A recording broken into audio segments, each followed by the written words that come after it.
BMS academy में आपका स्वागत है। जब वर्डप्रेस में आप अपनी वेबसाइट को बनाते हैं तो उसके लिए आपको एक थीम की रिक्वायरमेंट होती है और इसी थीम के ऊपर आपकी पूरी वेबसाइट की कलर स्कीम, उसकी फ़ॉन्ट फैमिली, उसका फ़ॉन्ट टाइप, साइज़, उसका फ़ॉन्ट वेट और ऐसी काफ़ी बेसिक सी एलिमेंट्स जैसे विजेट्स, मेन्यू, ये सब थीम के ऊपर डिपेंड होता है। तो आज की वीडियो में हम उन्हीं थीम्स को सेटअप करने वाले हैं कस्टमाइज़र को यूज़ करने से भी पहले, क्योंकि सबसे पहला ऑप्शन हमारे पास थीम के नाम से। तो हम ये जान लेते हैं कि हम किस तरह से थीम्स को देख सकते हैं, चेंज कर सकते हैं और इंस्टॉल कर सकते हैं। सबसे पहला ऑप्शन, आप कस्टमाइज़र में जाके एक्टिव थीम, जो कि आपकी थीम का नाम यहाँ नीचे लिखा हुआ है, आप चेंज के बटन पर जाकर इस थीम को चेंज कर सकते हैं। जैसे कि मैंने पिछली वीडियो में आपको बताया, सिंपली आप उसका लाइव प्रीव्यू देखें और अगर आपको वो लाइव प्रीव्यू पसंद है तो उस पर एक्टिवेट एंड पब्लिश के इस बटन को क्लिक कर दें। तो यहाँ से आप उस पर्टिकुलर थीम को एक्टिवेट कर पाएंगे। मैंने यहाँ पर प्राइमर के नाम से थीम एक्टिवेट कर दी है, एक्टिवेट एंड पब्लिश कर दी है। एंड अगर आपको ये थीम पसंद नहीं है, इसके अलावा आप इसे चेंज करना चाहते हैं, मैं इसे चेंज पर क्लिक करता हूँ और इंस्टॉल थीम में जाता हूँ और यहाँ से मैं दोबारा उस थीम को लाइव प्रीव्यू देख के पब्लिश कर सकता हूँ। अदरवाइज़ wordpress.org थीम्स में जब आप चाहें तो आप यहाँ पर उन थीम्स को सर्च भी कर सकते हैं जो थीम आपकी वर्डप्रेस में इंस्टॉल नहीं है या कोई वर्डप्रेस अप्रूव्ड थीम्स हैं। आपके पास यहाँ पर 3963 थीम्स अवेलेबल है इस वक्त कस्टमाइज़र के अंदर। और जब आप इसे सर्च करते हैं, कस्टमाइज़र एक थीम दिखाने का वे है। आप चाहें तो इसे डैशबोर्ड पर भी चेकआउट कर सकते हैं। मैं आपको दिखा देता हूँ स्क्रीन पे। आपको उसके लिए क्या करना है, सेम ऐसा ही कॉन्सेप्ट देखने के लिए थीम रिलेटेड अभी हम कस्टमाइज़र कर रहे हैं। अगर आपको डैशबोर्ड के थ्रू थीम्स को चेंज करना है तो आपको डैशबोर्ड में जाना है, अपीयरेंस सेक्शन में थीम्स पर क्लिक कर देना है एंड देन यहाँ से आप इंस्टॉल थीम्स देख पाएंगे। और अगर आपको कोई नई थीम को ऐड करना है तो उसके लिए ऐड न्यूज़ के बटन पर ऐड न्यू के इस बटन पर क्लिक करेंगे। मैं यहाँ पर सिंपली क्लिक करके यहाँ पर उन थीम्स को सर्च कर सकता हूँ जो थीम मुझे अपनी वेबसाइट के अकॉर्डिंगली सूटेबल लगती है। आपके पास नई नई पॉपुलर थीम्स या लेटेस्ट थीम्स यहाँ पर देखने को मिल सकती हैं और ये आपके पास कुछ सेक्शंस में डिवाइड होती है। इसमें सबसे पहला फीचर्ड और यहाँ पर नंबर ऑफ थीम्स जो अवेलेबल हैं फीचर्ड में। उसके बाद है पॉपुलर के अंदर जो नंबर ऑफ थीम्स अवेलेबल है वो हम यहाँ देख सकते हैं।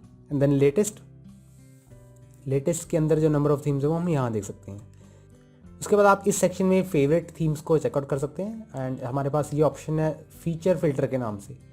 फीचर फिल्टर के अंदर आप पूरी की पूरी थीम को फिल्टराइज कर सकते हैं कि आपको किस बिजनेस के रिगार्डिंग थीम चाहिए, ब्लॉग के लिए चाहिए, ई कॉमर्स के लिए चाहिए। मैं यहाँ पर ई कॉमर्स चेक मार्क करता हूँ और आपके पास उसकी थीम में फीचर क्या क्या होना चाहिए, custom colour, custom header, custom logo, editor.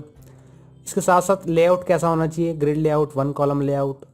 तो आप यहाँ से इन सभी सेटिंग्स को चेकमार्क करके जो जो आपको पसंद है फीचर्स उन्हें चेकमार्क करें एंड अप्लाई फ़िल्टर करने पर आपको वो सभी फीचर, इन सभी फीचर रिलेटेड थीम्स आपको दिखनी शुरू हो जाएंगी। तो मेरे पास यहाँ पर 252 टाइप की थीम्स हैं जिनमें मेरे ये सभी फीचर्स अवेलेबल हैं। अब आप इनमें से कोई भी एक थीम को चेक कर सकते हैं।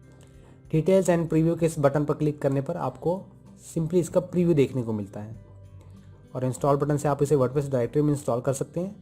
अगर आपको अगली थीम की तरफ जाना है, यानी कि इसके बाद की जो थीम है उसे देखना है, तो उसके लिए एरो की पर और वापस दोबारा उस थीम पर जाने के लिए आपको इस बैक की पर प्रेस करना है, ये बोली प्रीवियस एरो बटन पर। अगर आपको ये थीम पसंद नहीं है और आप एग्जिट करना चाहते हैं इस पूरे पोर्टल से, लाइव प्रीव्यू वाले पोर्टल से एग्जिट करना चाहते हैं, तो सिंपली क्रॉस के बटन पर क्लिक करें और इसके बाद आप अगर इसका प्रीव्यू देखते हैं तो आपको ये थीम का नाम दिया गया है। यहाँ पर इंस्टॉल का बटन और प्रीव्यू का मतलब यहाँ पर लाइव प्रीव्यू से जब मैं इसे क्लिक करता हूँ तो लाइव कंटेंट के साथ मेरी थीम कुछ इस तरह से दिखेगी। थीम के अकॉर्डिंगली मेरे फीचर्स भी अलग अलग हो सकते हैं। तो इस तरह से हम थीम्स को इंस्टॉल कर सकते हैं। मैं यहाँ पर एक प्राइमर नाम की मेरे पास थीम अवेलेबल थी, मैं उसे यहाँ से सर्च कर सकता हूँ। किसी भी थीम को सर्च करने के लिए मैं इसका यूज़ करता हूँ। यहाँ पर मेरे पास ये ऑलरेडी इंस्टॉल्ड है, मैं इसे एक्टिवेट करता हूँ।